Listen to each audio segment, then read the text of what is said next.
Today I'm going to show you how to remove the PTFE tubes on the Bambu Lab A1 Mini. Step number one is to get one of these two tools. You need to find yourself a tweezers, or you can 3D print this PTFE tube removal tool, which I'll throw a link to in the comments down below. So I first want to give you a close-up of how this needs to be done. So take your tweezers here and go up to the PTFE tube fitting here. And what we need to do here, you need to put the tube on the inside of the tweezers like this.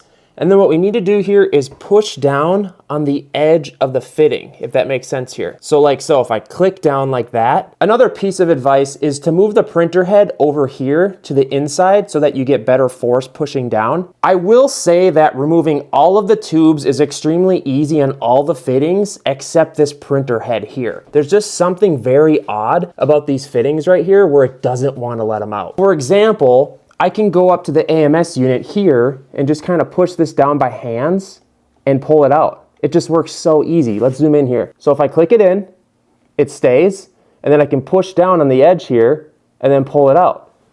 But these here are completely different. Again, to remove these, we just want to put our tweezers on the outside of the tube here and then gently push down on both sides as most as you can.